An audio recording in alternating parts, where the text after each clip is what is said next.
Welcome everyone to today's webinar. Happy Thursday, wherever you are around the world.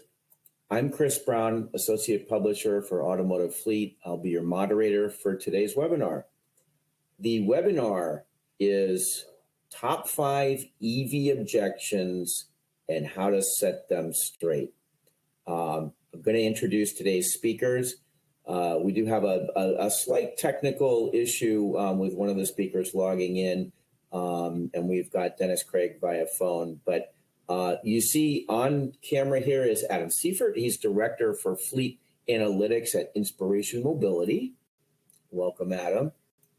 And joining us via phone is Dennis Craig, Director of Global Fleet Sales for Lucid. There's our speakers. And Daniel, this is going to allow Daniel to have some time out in the field to actually sell some Lucids when he's not on this webinar. So let me advance to the next slide. I'm going to tell you what today's agenda is. We're going to be talking about, is the EV pullback real? We've certainly heard a lot of the news about this, right? But really what's happening on the ground, we're going to be getting into that. Where and why do EVs get resistant? This is sort of an organizational thing, and it's internal, external, involves your drivers and different parts of your organization. What are those EV objections? What are the top 5 things that people are hearing, particularly as it relates to fleet electrification? We're going to take a 35,000-foot view on seeing the bigger picture and really kind of, hey, what are the comebacks? How can you answer those questions? How can you confidently tell your organization and tell the people involved in making these decisions that you can do this? Moving to the next slide and some of the bullet points here. We're starting with, actually, I'm going to back up to that right here for you guys. Apologies there. Let's start with the fact that fleets have a lot of good reasons to electrify. Reduce emissions, public health, of course, a big pressure right now is regulatory compliance. Other larger companies have ESG goals, large corporate public companies, and those are really built into that too. I mean, listen, if you're attending this webinar, you've heard your fair share of reasons why drivers don't want to make the leap. And I think you already know the answer to this question, but drivers' concerns are certainly valid, but they aren't always accurate. And I think that, we can collectively discuss that because it's really an education process. We're still dealing with the fact that EVs are new to fleets. And so misconceptions exist out there and they do get amplified. And this is kind of a setting them straight webinar that we're going to get into. So when drivers can understand all of the factors at play, it's just a lot easier to show them that they may actually like EVs. And I think you'll find that it's when done right, driver satisfaction does increase with electrification.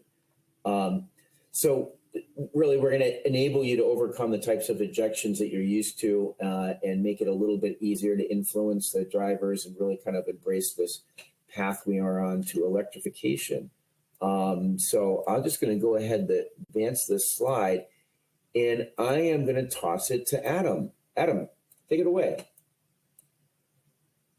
Sure. Thank you, Chris.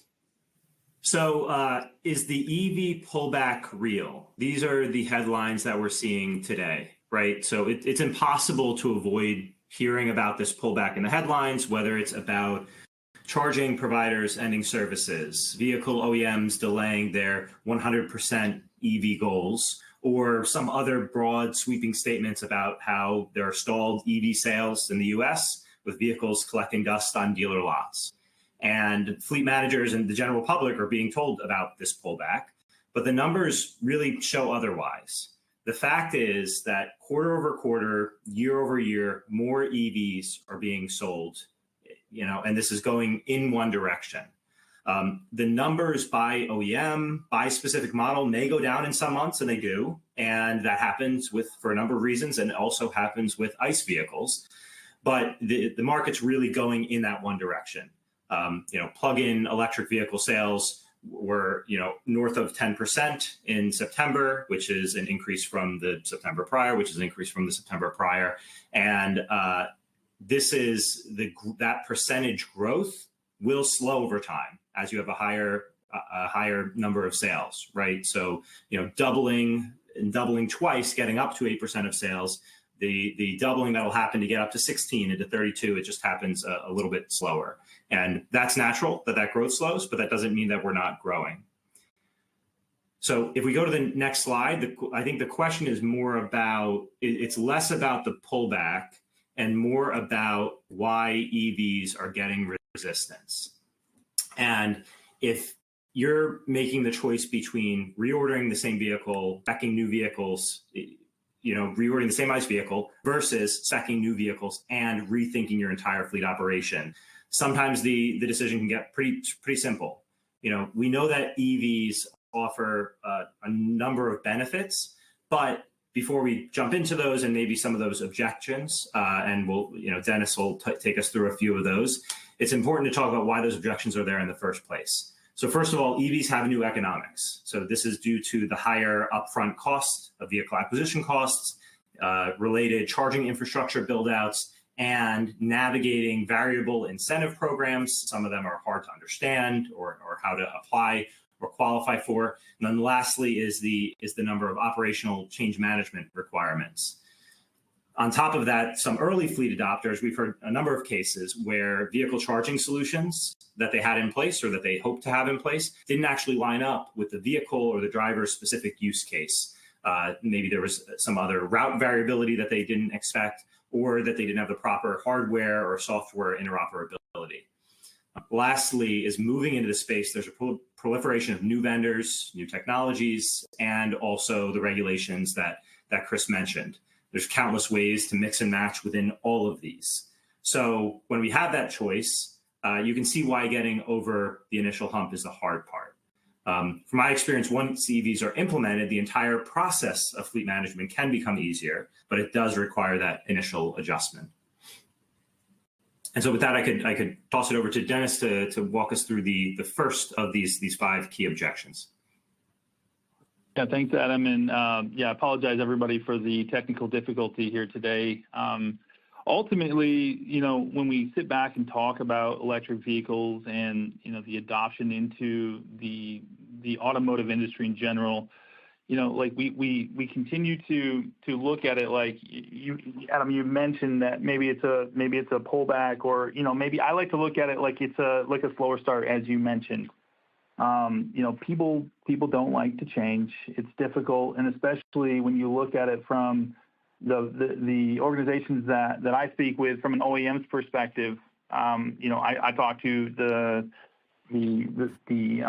fleet managers, and I also talk to fleet management companies, and all three of us really have a large stake in this entire adoption process. But one of the biggest objections that keeps coming up is that EVs cost too much. And the overall perspective from a buyer standpoint is that the acquisition cost is just too high. We like to look at it, of course, I work for a company that has, on paper, it seems like it's a very expensive vehicle. Okay. What I'm trying to do, for my company is not just bring more Lucids into market. I'm trying to help the overall fleet industry understand that EVs aren't as expensive as they seem on paper. You have to just look at it differently, of course. When you look at it cost per mile versus acquisition price, the EVs do over time have a lower cost per mile than internal combustion vehicles. And I think if any of you guys were at AFLA, you heard Adam speak on a panel. I think he did a really good job of talking about the total cost of ownership of EVs, and ultimately, it is a beneficial look at it, over the course and life cycle of the vehicle. So just really just kind of sum this part up. ICE vehicles do tend to be a little bit less expensive than EVs on the front end. Nobody's surprised by that. That is one of the biggest complaints that we do hear from fleet managers. But you got to look at it, as a cost per mile look, overall. When you start looking at fuel costs, obviously, EVs cost significantly less to fuel. There are fewer moving parts, so the maintenance tends to be a lot lower. And again, we can't understate that there are incentives out there that help drive the price point of a vehicle from the top down. So that would be the first objection overcoming element to it, is to why people think EVs cost much, but ultimately you look at it cost per mile, it blends out to be a very good proposition.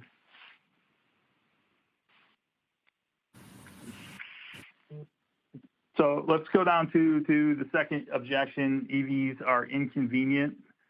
Obviously, and Adam or Chris, you guys know this stuff just as well as I do, but feel free to jump in here. But the fact of the matter is, EVs get a bad reputation because of the charging and the process of that. But honestly, I've driven an EV for the last 4 years, and I can tell you, labeling them as inconvenient can be further from the truth. I love driving an EV. I've driven a handful of different EVs over the last 4 or 5 years. And the fact of the matter is, for my application, of course, not every application is going to be the same. But for my application, having a level 2 charger in my garage that I use twice a month at most, overnight, I could not tell you how convenient it is. My wife drives a internal combustion vehicle, and she is at the gas station every week, if not more. And I have completely forgotten about that as an aspect of my life, which has been really beneficial for me. Yeah, I think when I think about inconvenience, it's about what fleets need to take care of. Total cost of ownership, or as you were talking about, cost per mile, that matters. But when fleets are deciding, the best tool for their drivers to get the job done, cost is a piece of it, but so is operational impact and operational reliability. And I think, this inconvenience part it's either inconvenience and, a poor driver experience, which is really important to fleet managers, or inconvenient and it's going to delay or interrupt our operations. And kind of to your point there, the level 2 chargers, we're not talking about, expensive multi-year projects of installing, DC fast chargers for your sedans, SUVs, or even light duty trucks or vans. These level 2 chargers within a few hours each night, or, maybe if they're used a lot, 7 or 8 hours, for most fleets is more than enough to get those vehicles charged up for the next day. And to your point, there's now no more stops at the gas station. So what sounds like it could be a risk, if, as they're implemented and as these drivers see what that experience looks like, and maybe more so than the drivers, sometimes the operation supervisors and, the ones in charge of the routes or in charge of, the sales teams getting to their stops and getting through their days, it ends up being actually an opportunity for improvements when you're managing through this charging. Yeah, I'll just jump in there from personal experience. It's really more the fear of the unknown too. I mean, coming home, plugging in, and not having to go to that gas station. Once you get through that cycle, you don't want to go back to gas stations. You don't. And it's kind of as simple as that. And once drivers experience that, then it's kind of like, okay, I'm in the process. I'm in this new mode of how we do this. And it's a definite benefit not having to go to gas stations. So let's see. Hey, Chris, sorry to jump in here. Just one more note on this. Sometimes you can look at this like, we're not trying to be disingenuous here. Like Chris, you've been a leader in having these discussions over many years, and you have heard many people come up to you, I'm sure, that says, hey, I love this, I want to get on board, but here are my objections, right? And that's why we're having this conversation.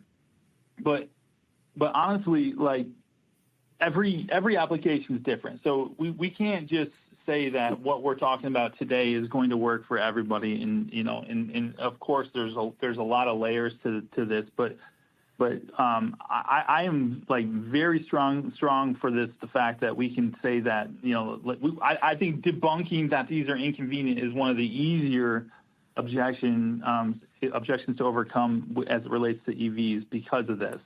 Now, if everybody is sitting back listening to this, and there's always like the antithesis of what we're saying. There's examples of how this is difficult.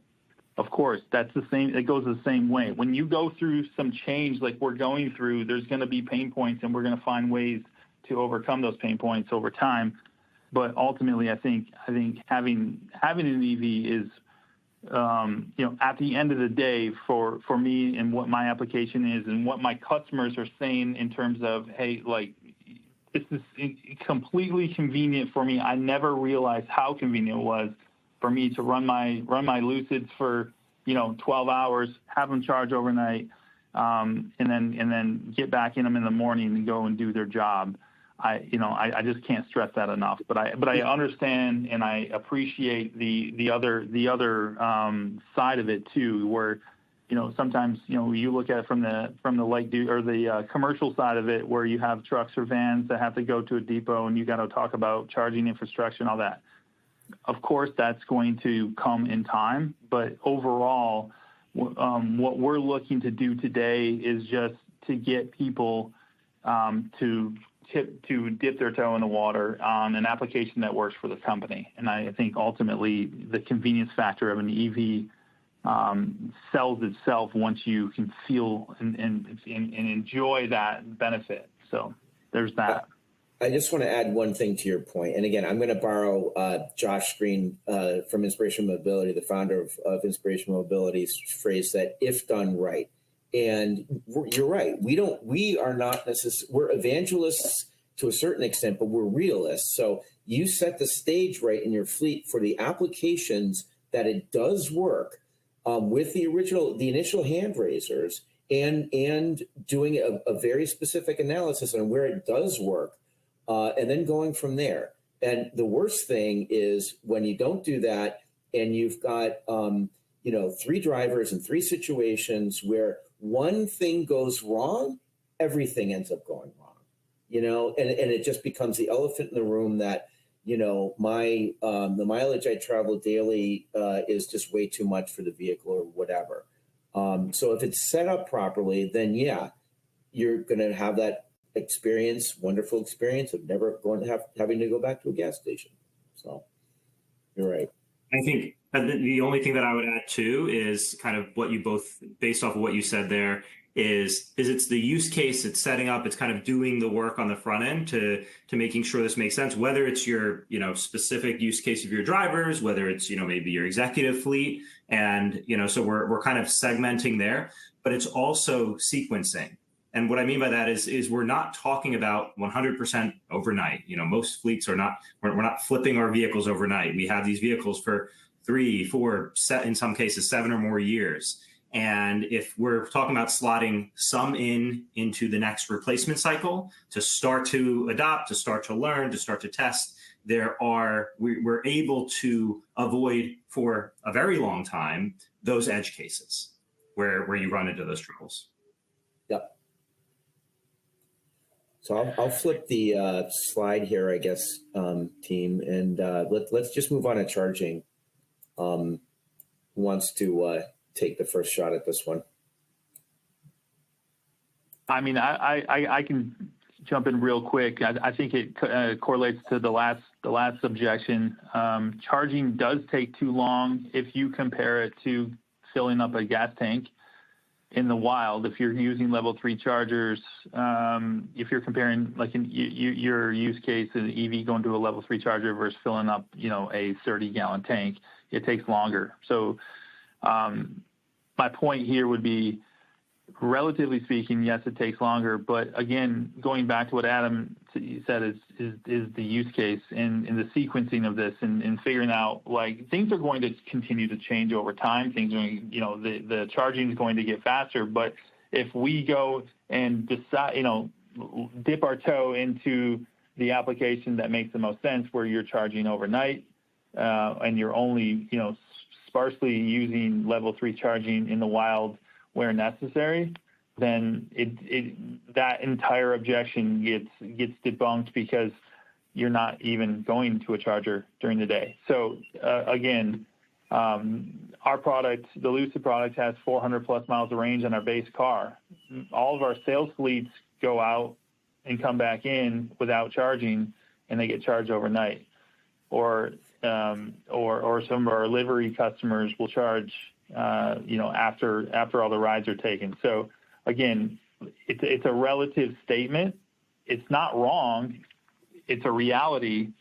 But ultimately, we have to, going back to what we said on the previous one, is we have to look at it from the proper application. I have a thought on that, and I don't want to sugarcoat the initial issues with charging in the wild. I've been there, okay? I really wish I had someone basically with me, literally holding my hand, holding that charger, because it can be intimidating the first time you do it. You don't have, it's not like a Shell station, I mean, it could be a Shell recharge station, but it's a street lamp sometimes with a charger on it. And it's a different experience each time you go. Now, once you get through that and you understand your own patterns and you charge at one place, and whatever, it does become second nature. But, Dennis, to your point, it is all about taking advantage of that home charging. So 90% of the time, you don't have to charge out in the wild. Yep, exactly. Yeah. Do we want to move on? Sure, let's do that. EVs are too flashy. Well, do you mind if I steal this one real quick? Considering the brand that I work for loves likes to tout their luxurious look. So, ultimately, look, guys, not all EVs are too flashy. I mean, I'll say that first and foremost. If you look at the numbers from last quarter, you look at cars like General Motors product and Ford product, I wouldn't consider those flashy. They're doing a really good job of helping our industry move to EVs, and I'm very thankful for them. And it's going to take the legacy OEMs that have a less flashy car per se to get the job done in our world, right? Our world is high volume and lower costs. I mean, that's traditionally what you look at when you think of the fleet industry. EVs, as we talked about earlier, tend to be higher in total cost, but again, the cost per mile tends to blend it out. I wouldn't consider, if you look at some of the smaller OEMs, the emerging OEMs like Rivian and Lucid and Polestar and other companies like that, they may be a little bit higher priced, but again, it all depends on the application. You're not going to fill an entire fleet of Model S's. It just wouldn't make sense, right? So the vehicles tend to be flashy in certain aspects. Maybe your CEO is driving a flashier car, but they would have ended up with a 7 Series anyway, which costs more money than half the cars we're talking about. So ultimately, flashiness is not necessarily something that I would think of when it comes to a problem with EVs, because because of the emergence of legacy OEMs volume, which is helping that. And from a personal experience, I have a customer who is submitting orders who wants to label themselves or put themselves together with the Lucid brand to help them in what their application looks like. So I think it kind of goes both ways too. When Daniel and I travel around and we're going to shows and we talk to people and they look at our car and they're like, man, how expensive is that car? That car has got to be $130,000. And when I tell them it's, south of $65,000, that puts us right in a wheelhouse of a lot of product, not just EVs, but also other internal combustion vehicles as well. So I think it's something that's going to evolve over time as well. As we see more and more EVs on the road. I mean, you look at, I don't know what market everybody's in, but I guarantee you there's Teslas driving around, and those used to be looked at as flashy vehicles, and today they're not nearly as luxurious anymore, right? Because there's so many more on the road. Yeah, great points. I think, a couple of things that what you said there is it goes to what are the key buying factors that you as a fleet have for the vehicles that you're looking at. So we're looking at things like TCO, but we're also looking at things like your driver experience.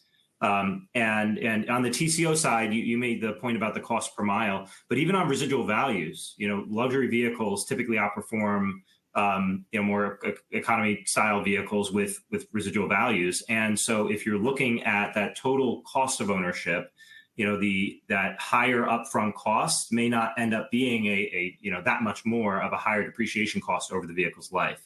And that's where when you look at some of these other additional pieces, factors that should be in, the type of vehicle you're buying, some of these things are maybe soft cost or softer to quantify benefits. One of those is safety, which we'll kind of talk about in a minute. But another is driver retention and satisfaction. This could be for your executive fleet, could be for certain tiers of your sales drivers, or other electric vehicles. Similarly, it's often cases. I don't know if I should speak across the board. I haven't driven every EV or every ICE vehicle that every fleet can order today, but typically it's a better driving experience. And if these are the workplaces of our employees or the place that they're trying to drive to day in, day out, that better driving experience, the better feel they have with the organization, the less fatigue they have by the end of the day, by the sound or the vibration or otherwise, that really adds up. And what is $1,000 here or there compared to the cost to retain, cost to hire employees? There's a series of categories that someone in your organization cares about. How do we invest to make sure that we retain our employees? How do we invest to grow our business and have access to potentially more customers who are requiring some of these kind of green or electric vehicle parts of their supply chain? How can we have reduced downtime, and so these all kind of fit into those categories where that can kind of help you combat the conversation. Now, are some of you going to run into a category where I've heard hey, this one model we got pushback from our field and we're going to and I'm not sure that we can look at that today or this year. Are you going to have to navigate that? Sure. But starting to educate your internal stakeholders in those other areas of the business is a key piece of talking about the greater value of EVs. We've got a lot of questions coming in, but we've got a couple more slides to get through. Let me just advance this to EVs aren't safe. Okay. Dive in. Who's got this? Yeah, maybe I'll just start on that one and Dennis, see if there's anything I would add. But this is where a lot of the information that comes out there, again, headlines versus the data that's out there. One of the headlines is about EVs catching fire, and Does that happen? And do these fires exist in different ways than ICE vehicles? Yes, that's true, but on an order of magnitude completely different from ICE vehicles. We're talking about, in most studies that have been done, somewhere between 60 and 80 times less likely. I mean, this is 2 orders of magnitude basically away. And the truth is, when we talk about fleet safety, it's typically about things like collision rate, injuries, serious injuries with drivers, and the data that's being collected now. There's information out from IHS and otherwise about how that these vehicles are typically in less serious accidents. Now, anyone that is managing accidents or the insurance for their company, they know that there's a very big difference between a minor incident of, you spend $15,000 or $20,000 between the vehicle and workers' comp, and we can go, 10 times, 100 times from there, depending on how bad this thing can get. And so when we're talking about a few less serious accidents, that is a really large impact. And that's typically driven by a couple of things.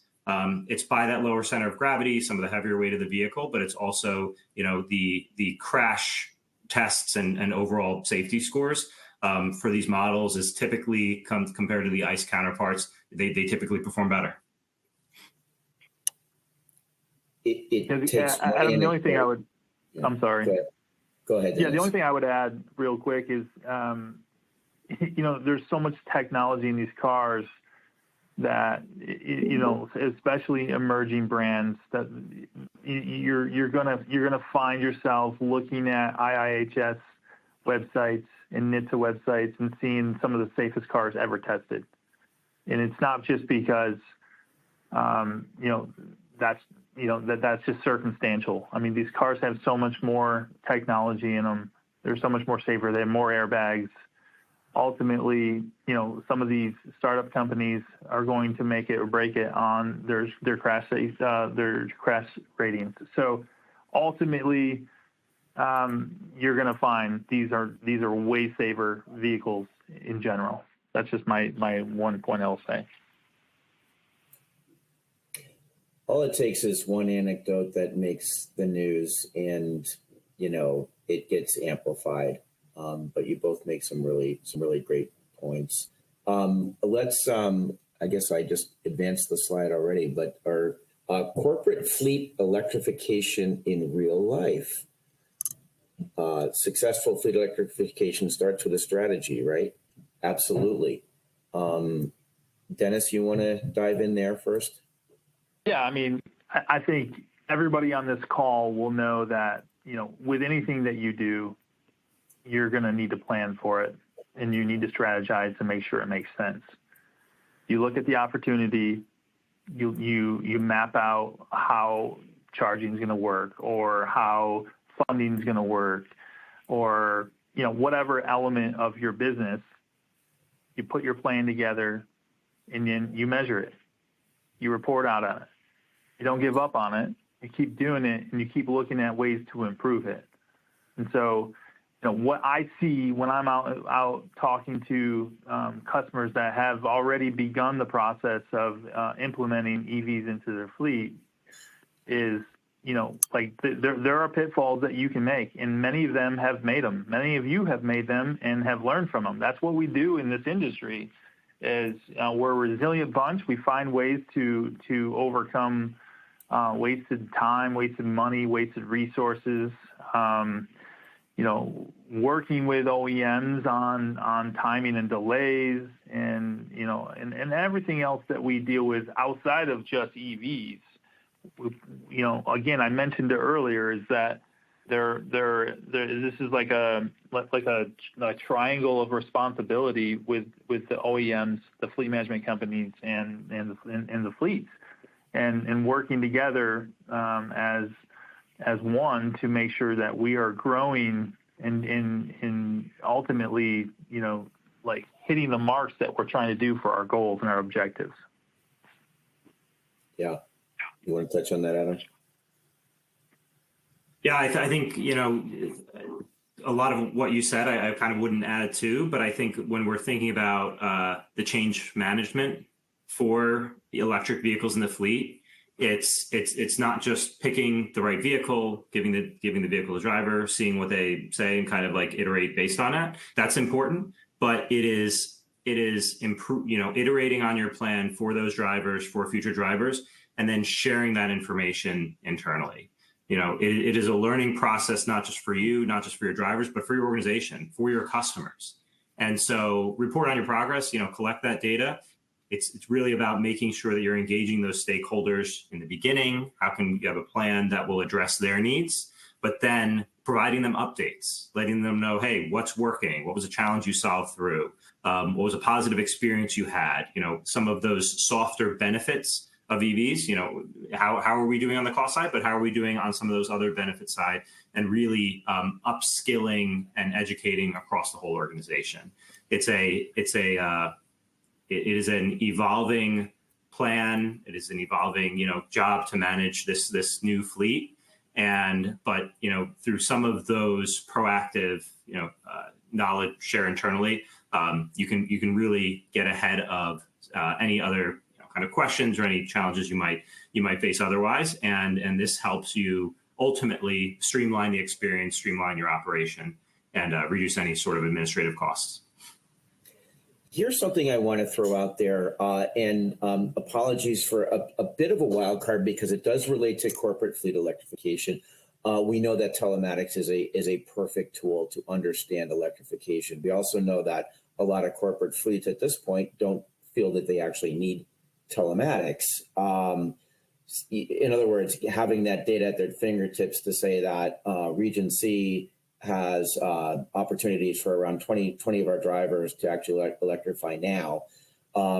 So where does that leave us? Adam, this is what Inspiration Mobility is up to. How do you identify those areas to electrify first if you don't have telematics? Yeah, I'd say maybe there are three things to look at. The first piece is to go out and try to collect data and, via surveys or otherwise. This might be anecdotal evidence from your drivers, but at least it gives you a starting point if you really don't have anything to operate off of. And what we've typically found across the board is when someone says, I'm going 200 miles a day, I'm going 300 miles a day. Does this happen for the fleet? Yes. Is it consistent? Does it apply to most of the fleet? It really is going to depend, but at least start somewhere by talking to your field.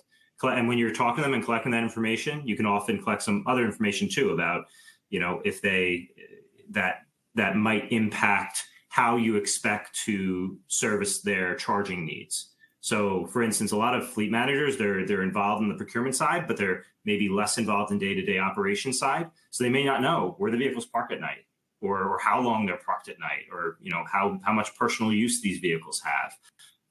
So collecting some of that information too is helpful. Another piece I'd call out is just testing them. This is something where we don't usually like to dip our toe into something, especially these vehicles. We're going to make a multi-year purchase decision without making sure we're vetting and ensuring that the driver is safe and in something that's going to work for them.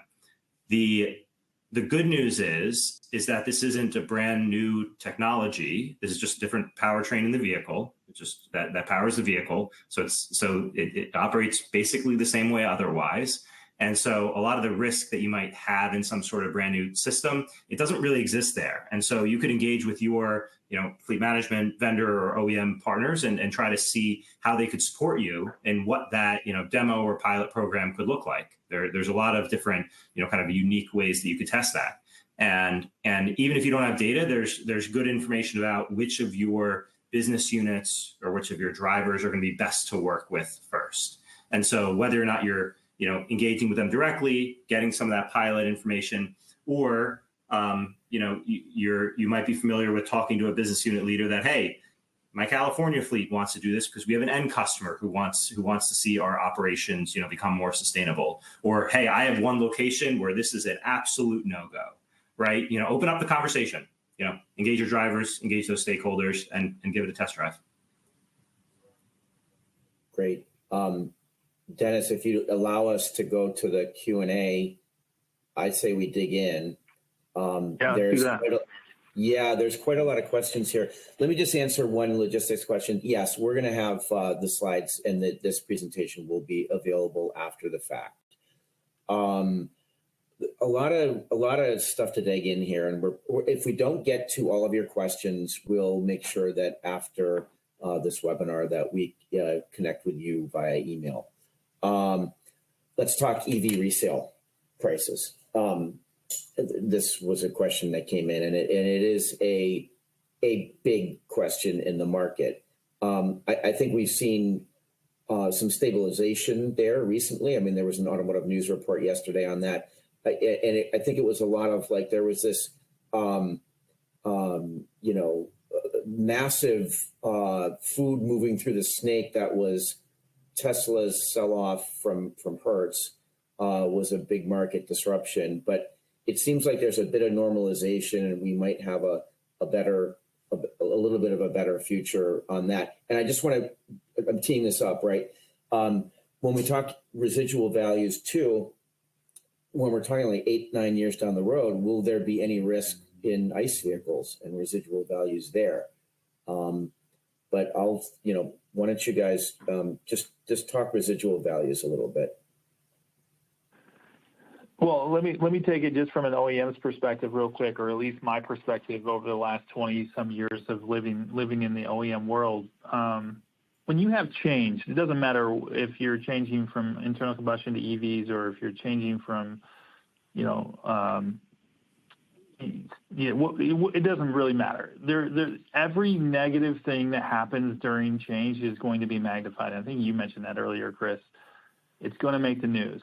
And so, like, you have a moment where, I think Tesla had 65+% of the EV market penetration at the time that they did what they did on both their Model Y and their Model 3 pricing. That completely transcended every OEM, the big legacy OEMs, all the way down to the smallest OEM. I mean, I hear it all the time. How can you guarantee residual values on your side? We can't. And that, like, to your point, Chris, like, things have stabilized since that happened, but that's a massive thing that happened. Just like a battery that started somebody's garage on fire happened, and it gives negative connotation to the entire mission that we're on right now. So we have to look at things, at a higher level than looking at it as granular, but we also have to look at it granular when we're looking at ways that we're adopting. So my point is on the RVs is that every OEM does it differently. Like, the more rental penetration you have into your total sales, the lower your RVs are going to go. So you manage that. Every OEM does a really good job of managing this, and so that moments like what happened with Hertz doesn't happen again, with other brands. So it's just a matter of we learn, we move on from it, and as the product gets more available, it's on the road a lot more, you're going to start to see those residuals stabilize even more so. Yeah. Yeah, I think one of the residual values matter, and like you both said that the larger the volume and the larger mix of these different types of vehicles, the smaller the impact of one company's or one OEM's decision will have. What I've seen some people recently talk about is how residual values for EVs have dropped more compared to ICE vehicles. And what if that keeps happening? And you're not really doing an apples to apples comparison when you don't also account for the fact that the average cost of an EV has dropped so much.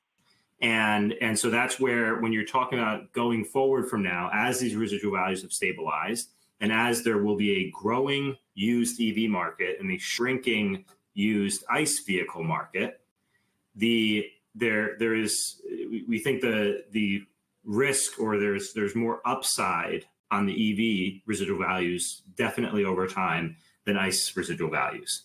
And that's one of the things you need to navigate when you're making a 3, 5, 7 year purchase decision. is what does the future market look like? It's not what's the difference between what happened over the last 24 months. It's what's going to happen over the next 36 and longer.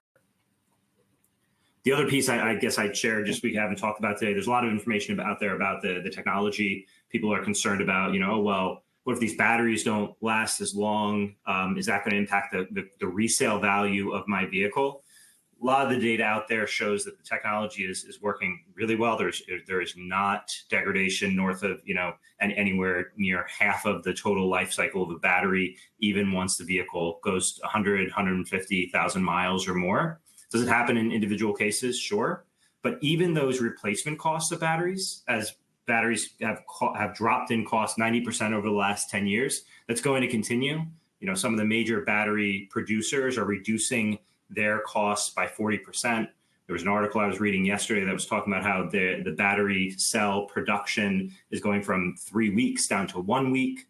And these things are going to kind of keep pushing, where when you're concerned about, well, it might be a $4,000, $6,000, $8,000 replacement today, it's going to be significantly less in the future. We don't really expect a lot of that to happen, and if it does, it should be pretty low. And so when we're thinking about residual value impact, that's kind of some pieces that are going to mitigate that risk as well.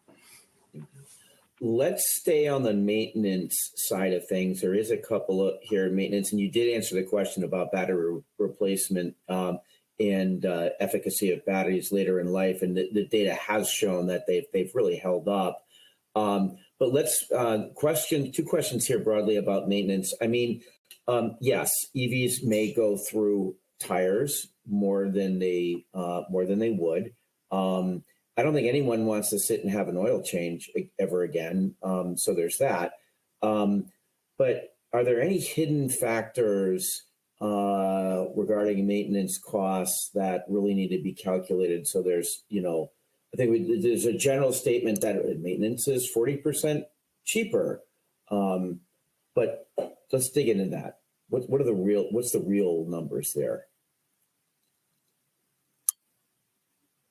Dennis, do you want to jump in first, or I can go? Yeah, I can talk about it from my experience. I would say the biggest surprise when it comes to maintenance is the lack of maintenance, even though you're ready for it. To be honest with you, so what I'm hearing, and again, I've been with some products that have been in market for less than a few years. So take it from this perspective is, you get your service. Some companies give free service, free maintenance for the first couple of years. You go in, you get a couple things done, including like an air filter and maybe a wipe down of a camera, and the car comes back, and you're like, wait, that's it? So it's like that amount of time. That's the surprise that I'm hearing. Now, again, I'm not 5 or 6 or 8 years or 10 years into this process. I don't think any of us are. But it's more of a surprise of how easy the maintenance side of it is. You mentioned tires, Chris. That's definitely, there's something there. The other side of it would be body damage. I think that was well documented, from a rental car situation, how it took one OEM a long time to get some things fixed. OEMs are seeing this stuff. They're reacting to it. They're building out their maintenance. They're building out their body shop vendors networks and stuff like that to be able to mitigate some of those heartburns that have been felt in the past. So I guess that's my anecdote here. Yeah, really, really good points. Yeah. Go ahead. Oh, I was just going to say, I guess a couple of things. That 40%, it could be, it's really based on the model, that you're driving and how you're driving it and how long you're keeping it on the road. It could be, if you're flipping these vehicles a little bit quicker, those maintenance and repair events that you're avoiding increase the older the vehicle is. So when we're talking about, the 3 and 4 year old EV compared to the 1 or 2 year old EV, the maintenance savings start to increase year after year. And that's where, especially over the past few years, as people have had the supply chain and vehicle allocation issues, and the average age of a lot of fleets has really risen, and it's going to take some time for that to come down. If you keep your vehicle a little bit too long, your EV, you're likely to save a little bit too much on maintenance, because there just aren't those major components that are going to fail. The tire costs can be, we've seen somewhere between 10 to 20% higher. Again, this will vary based on use case. But the other thing that I was thinking about too, Dennis, is back to the driver experience and the cost of downtime for your fleet. Sometimes it's very hard to quantify. Sometimes it's really easy. And when we're talking about fewer maintenance events, that's fewer maintenance dollars, but it's more time spent vehicle uptime and more time spent on the road, which is maybe hard to quantify, but a real large quality of life improvement for drivers. Yeah, really good point. We've got 9 minutes left. We're going to blaze through a few more questions here. Dennis, I'm going to put you on the spot, okay? Because this question is putting you on the spot. But how many miles are you putting on your vehicle during the week? And what's your experience like using charging out in the wild? How much planning are you having to do to make sure that you're charging? Is it a worry or a concern? Yeah, so I would say, to answer the first part, I drive to the airport and back all the time. Occasionally, I have to go into the office. It's a good 30 miles away from where I live. So give or take, I'm putting on maybe 1,500 miles a month. I'm not doing much just because I'll mostly work from home. However, I will. I live in Detroit. I'll make a trip out to Chicago, usually once a month, and with my Lucid Air now, I'm able to drive from Detroit to Chicago without having to charge, and I'm able to just find a hotel that has an overnight charger. So I pretty much eliminate my use for level 3 charging in my life as much as possible. However, because I've been doing this for 4 or 5 years now, I'm completely comfortable going to a charging station just like I would be going to a gas station. I tend to like a few different brands a little bit better than others, and depending on the brand of car that you do drive, you might not have to worry about that. So, for me, I use a couple different apps. I use an app called PlugShare, and in the event that I have to be able to charge on my route, that I know exactly where the level 3 chargers are and by the brands that I like, so I can kind of plan accordingly. Sometimes it's weird. Sometimes when you're driving in an EV, you might find yourself charging at 60% instead of waiting until you're down to 20% because of just the ease of when that's done and where the charging stations are. So you have to get out of the mentality of, oh my gosh, I'm on E. You have to get into the mentality of where am I going and how much energy do I need in my battery to be able to get there. So it's a different mindset. Once you're over that hump, you don't even think about it. And going to a level 3 chargers are fairly they're not as bad as everybody says they are. They're not easy. It's definitely a lot better to have a level 2 charger in your garage. That completely, for the most part, eliminates it unless you're going to drive over 500 miles in my case. Yeah. I would say too that now that most of the OEMs have the ability to have an adapter for NACS, the Tesla supercharger network is recognized as a much better experience.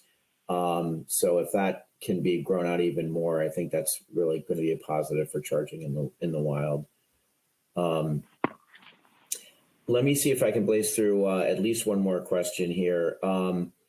So with fleet EV vehicles being charged at home overnight, how do you deal with the financial issues that come up with the staff? There's the charger install, the electrical upgrades, and there's the cost of the spend.